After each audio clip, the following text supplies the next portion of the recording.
Right, hello again everybody. Back out in the garage today. If you remember in the last video, we took this inlet manifold off. This is the lower part with the Twinport mechanism here.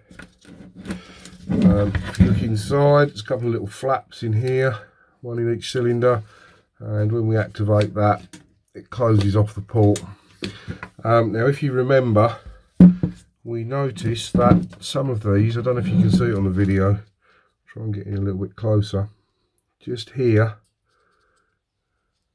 this little bearing thing in here, little plastic clip bit is broken, and again this one at this end, try and get that on the camera for you, just here,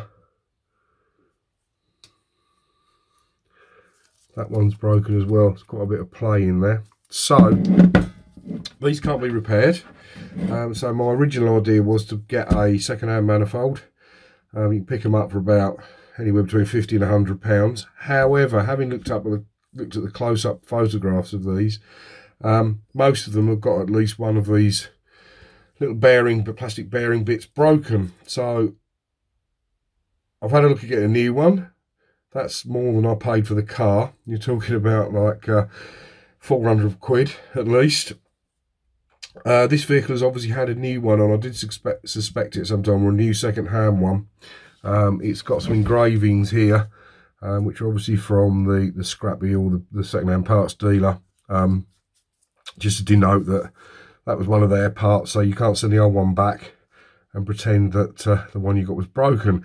So these can't be repaired, or so they say. Now I've got a little idea about replacing these plastic bits with little bearings, and I managed to find some on eBay, some tiny little bearings which I think will just fit in there nicely, glued into place with a little bit of thread lock and bearing fix.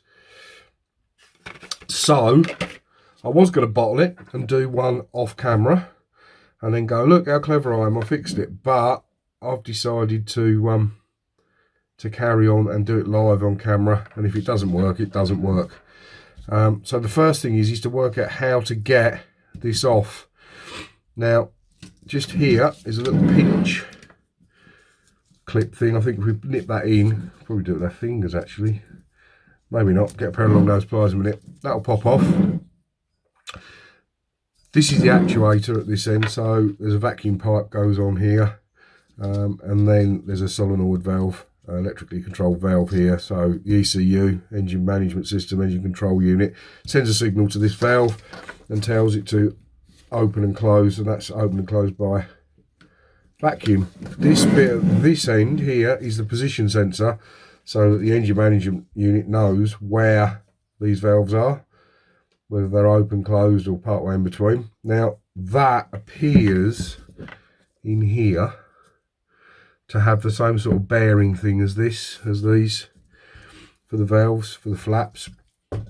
So I think that's going to need to be unbolted, and obviously this little clip's going to come off, and then I think we might be able to get this off. We might have to unbolt each individual flap, we'll see, but let's see how it goes.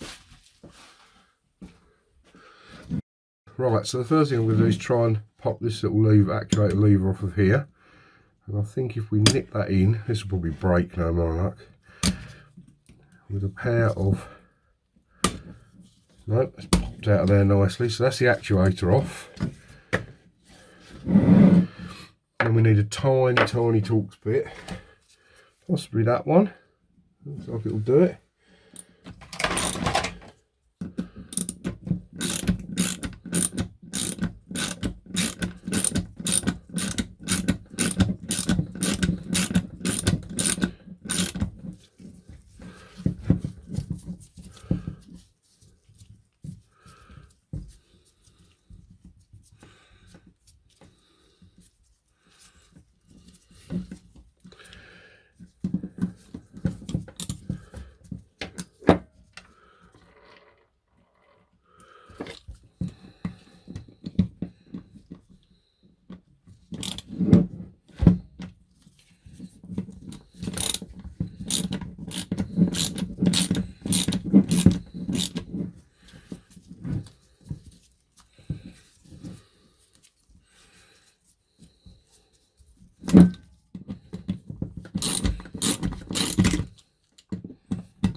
that's the 2 bolts out, one longer and one shorter. Oh, that's just lifted out of there. So that's the position sensor. It's got a little cam in it.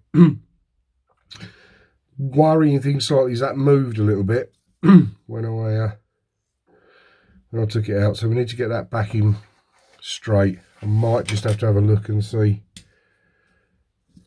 how that oh, excuse me, you have to excuse me, I've got a bit of a cold today. I think it's cold, I'm not sure it's cold hay fever, but felt really rough last night. Feel quite a bit better this morning, but not brilliant. So yeah, this position sensor, it seemed to rotate slightly when I took it off, so we'll need to just be a little bit careful with that when we get it back, because obviously the signal from this might be affected by the position it is in there, so might have to watch the videos back just to get an idea of exactly where that needs to be, what position that needs to be in. So I'm just looking at getting these things off. I don't think we're going to get them off without undoing each one of these ports, which is a bit of a pain, but if that's what we've got to do, that's what we've got to do. Not ports, sorry, the flaps. So for the suitable size Torx bit. It looks good. I can't stress enough how useful it is to invest in a set of these Torx bits. I've had these quite a long while, but all modern vehicles seem to have these type of fasteners on them now, so I'll just crack them all off.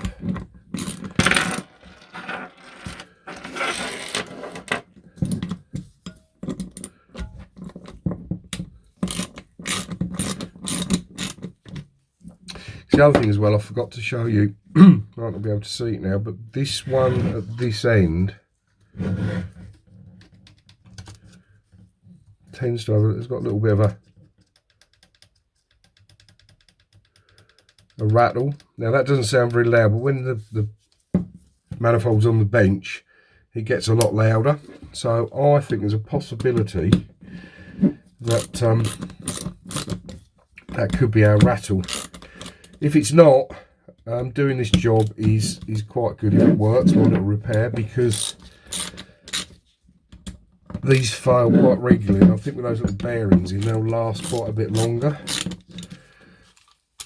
As I say, this vehicle's definitely had another manifold on it before, and obviously this one's started to fail as well, so it'll be a good job done. And it might get some people out of trouble that have got a lot bigger problems. I had an old, well, it wasn't that old when I had it, a Vectra diesel with the same sort of thing. They're called swirl flaps on there. It wasn't the Twinport system. And the manifold failed on that, and I ended up putting a new one on, which cost me several £100s. I don't know, the manifold was, I think it was about 300 quid. And then obviously you've got the expense of all the other parts of the timing belt kit and water pump and everything, and a few little tools I bought to do the job as well. I think it cost me about £800, but that was excuse me, less than the price that the that a garage was going to charge me just to do the manifold. And I ended up doing, like I say, I did the timing belt, water pump, the tensioners and the pulleys and stuff that went along with the timing belt, new auxiliary belt, and bought some tools as well, all for less than the price of the garage, so it was well worth doing it. This has obviously got some manufacturer's sealer on the end of the bolt there, and on the manifold itself there, on the valve itself there, just to show that you haven't taken it apart, but as it's broken, we're going to take it apart anyway. So there's just one more to come out of here, I think.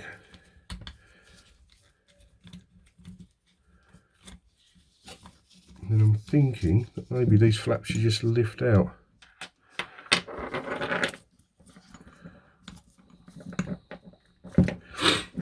Okay, Okay, it's a bit of a fail there then, isn't it?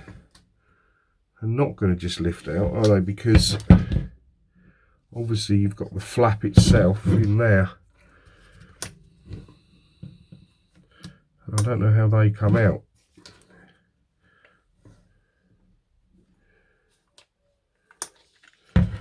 So that might be a little bit of a problem. So we might not have needed to take those off at all, actually, to be honest. Because they, I think, are just the brackets and not actually the valves themselves. They're just holding these brackets on. So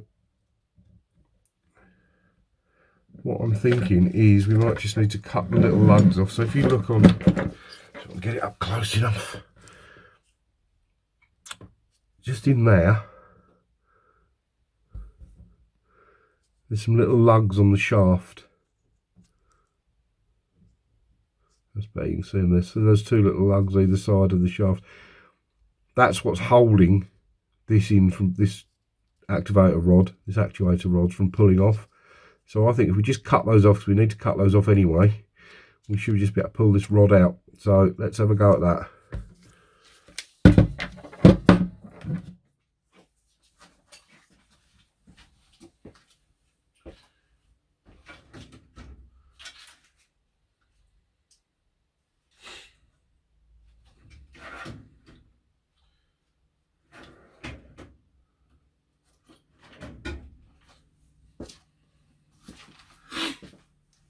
So I'm using a scalpel here. Just got to be very, very careful because obviously the scalpel is very sharp. So I don't know if these are hard or soft or what they are.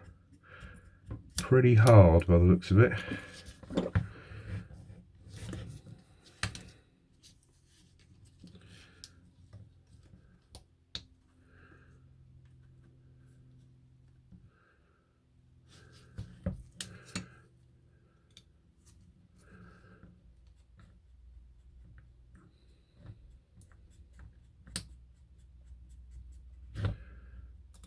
Okay, so that's not as easy as I was hoping it was going to be.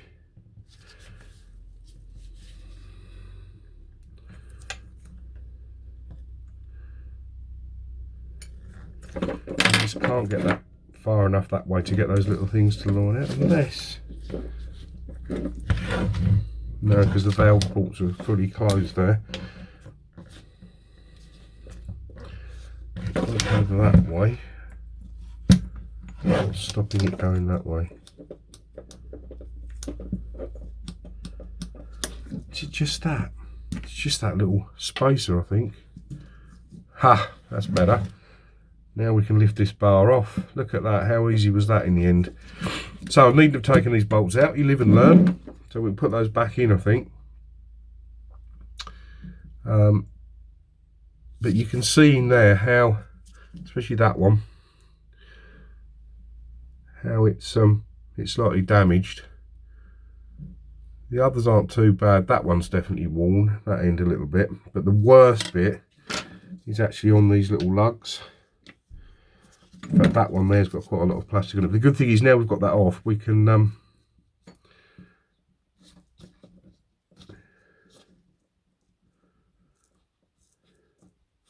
Dremel those off. Now that one, I thought it got a little bit of movement. No, it hasn't. It's just my imagination. I thought that the flap actuator was loose on the this actual moulded plastic piece, but it isn't. So that's good. That's good news. I'm just going to pop these bolts back in now because the brackets are rattling about. We don't really want to lose those. So let's drop all those back in, get them tightened back up again.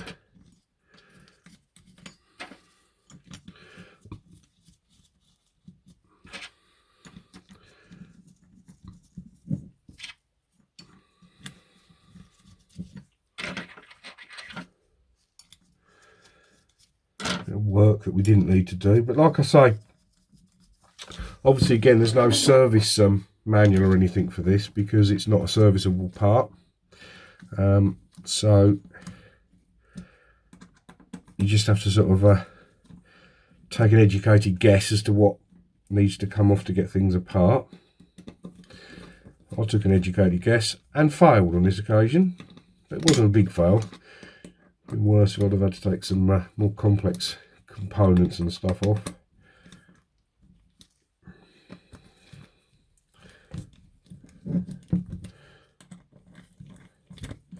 These bolts have got some thread lock on them, and they seem to be going quite tight, so I don't think they're going to work loose. I could have maybe should have put some more on there, but I don't think they'll come undone. This stuff that we're going to use to glue the bearings in, that also acts as a thread lock, so we could have put a drop of that on, but like I say, I think how tight these are going in,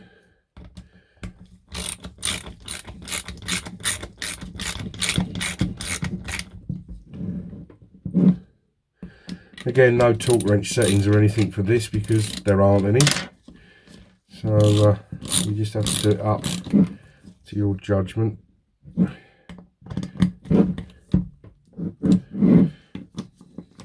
Probably do them up a little bit tighter than they were originally.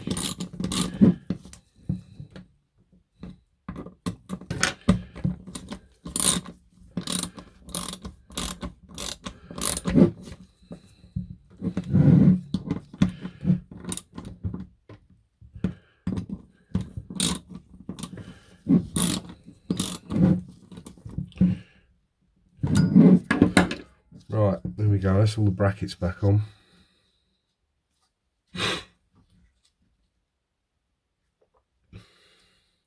So I'm just thinking from an engineering perspective, once that's on there,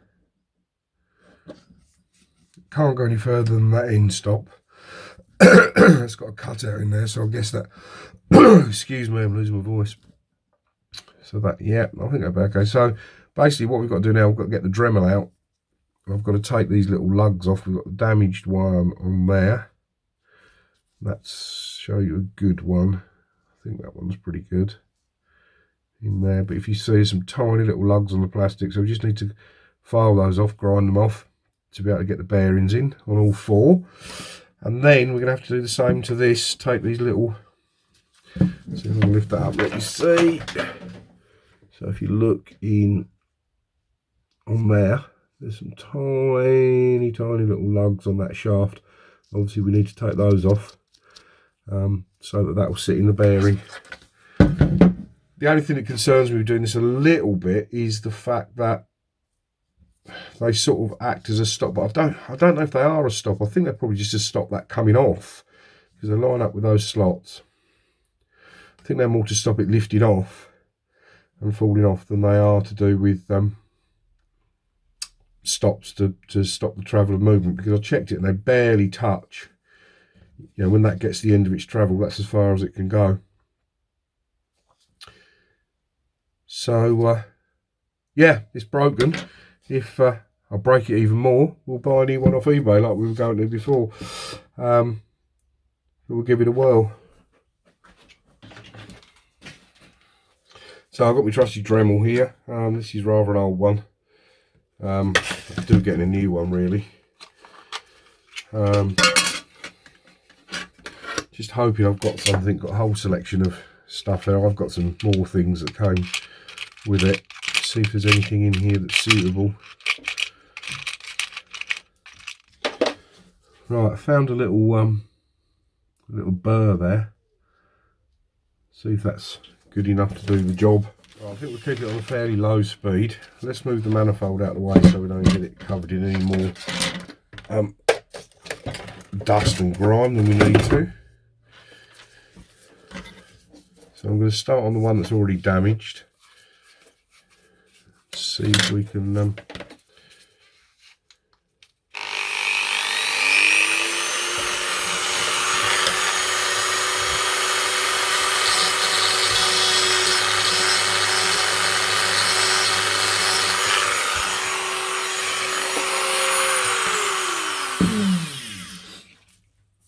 so if you can see that, where are we there? Managed to get most of those little ridges off in there, but what you can see is it's actually the hole is elongated. That's what's causing the problem. So it's not the little plastic that's broken off. I think what's happened is the hole's worn. It's given it some slack. That's rattled about and broke those little plastic pieces off. So I don't know whether that's clean enough in there yet. Might need to scrape that out a little bit. Might have a go with the scalpel actually.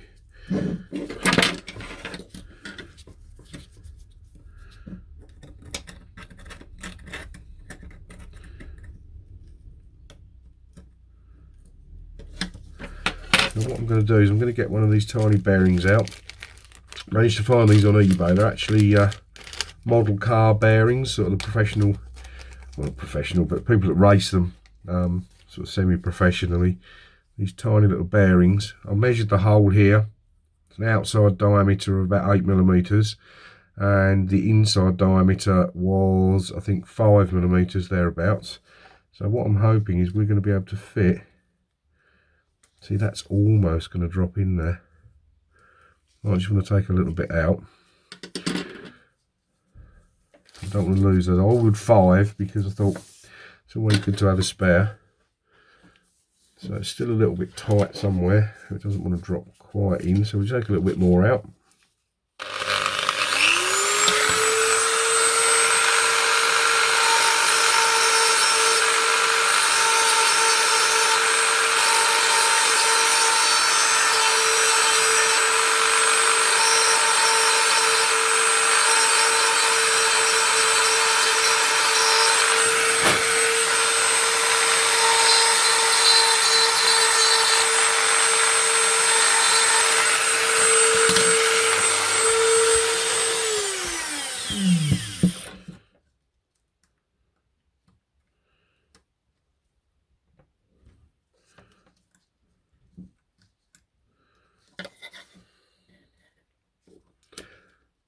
Just a case of test fitting these in here. Obviously if you get them in straight, probably take my gloves off when I actually finally assemble these, but that's quite tight in there still. Being very small, I don't want to damage them, so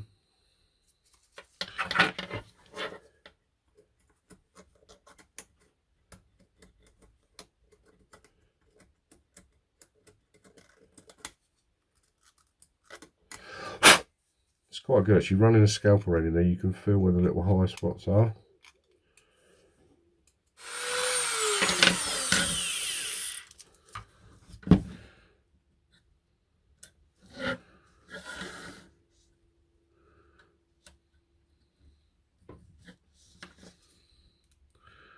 So I think what I'm going to do is clean the rest of these up, and then take my gloves off to do this. We'll get all this clean, wash it down with some carb cleaner just to get all the grease and muck out of it, because I don't want to, it's a bit tricky to do it with my gloves on, they keep nipping and I don't want to force those in. So we're going to put a tiny speck of bearing fix on, this that was shown you earlier, just to hold them in place.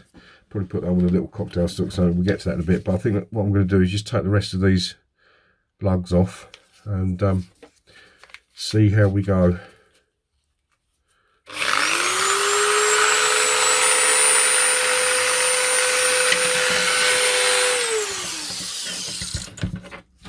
So it's a little bit difficult to see, but I have removed all the lugs on the insides of these now. I'm hoping I've got them off enough to get the bearings in. Just going to have a little scrape around with the scalpel.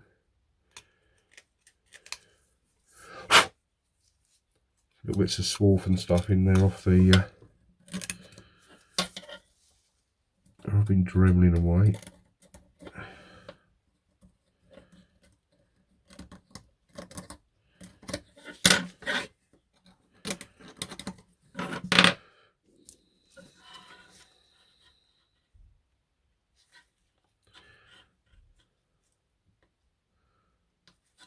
I think if I get in there straight enough, I might just push in there quite nicely. I'll need to take a little bit more out of there. I mean, ideally, if you had a mill or something and you could mount this up dead flat and then just drop the mill bit in there, would work a lot better. But unfortunately, I haven't got that. Haven't got a mill. I haven't got access to one at work anymore like I used to have, so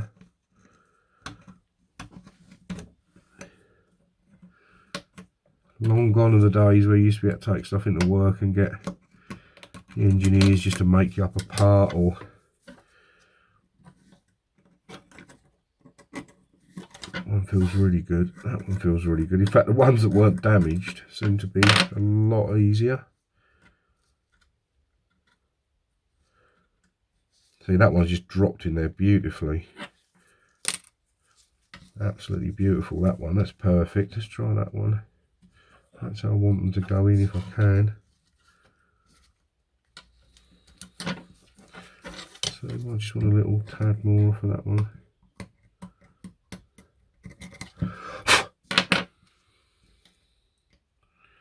Yep, that one will drop in quite nicely now.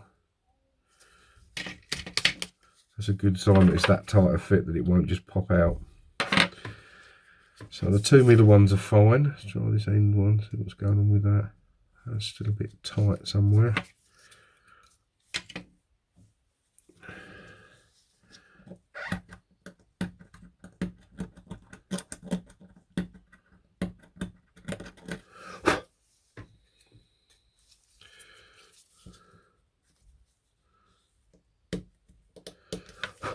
So obviously if this works, I'll put a little put a link in the description down below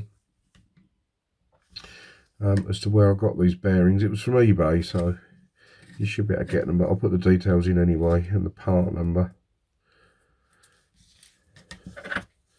Still a little bit tight, this one. There's quite a lump there.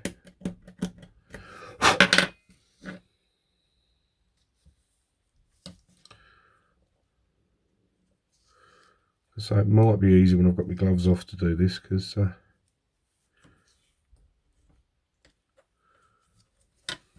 just get the Dremel on the inside of that one again.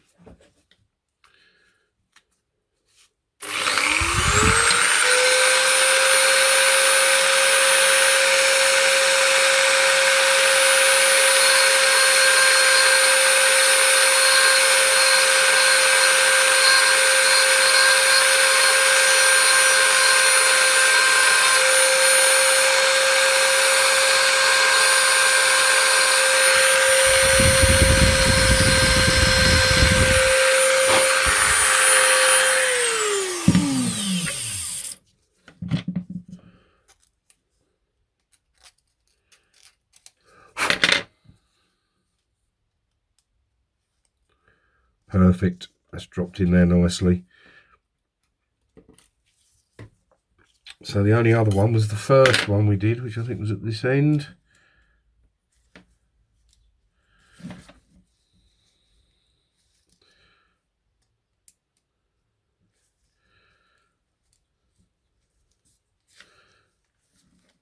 It's nearly there.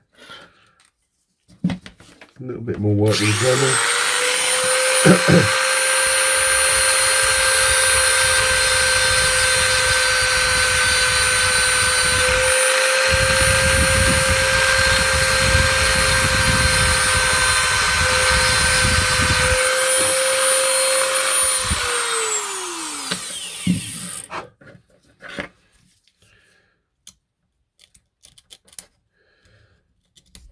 So what you need to do is just take your time on this, really.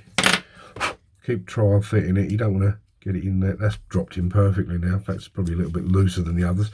So that's that half done. So just to recap, what we've done is we've taken off those little little casting marks, or not casting marks, purposely casting bits that stop the pegs twisting right round. Just Dremeled all those out. Trial fitted the little bearing in each one, which seems to have worked nicely. Well, everyone, I think it's a good time to leave this video. It has gone on a little bit longer than I'd hoped. I'd like to try and keep them under half an hour so I don't bore you all. Unfortunately, didn't get quite as far with it, but I think it's worth showing you what I've shown so far. Just demonstrates exactly what's needed to get to this point, to get this this manifold repaired. So what I'm going to try and do is, instead of waiting until next Friday, is to upload another video, possibly Tuesday or Wednesday, so you don't have to wait so long, and we'll carry on with the repair from there. Hope you're enjoying all the videos so far. Don't forget to like, share and subscribe down below, and I'll catch you in the next one.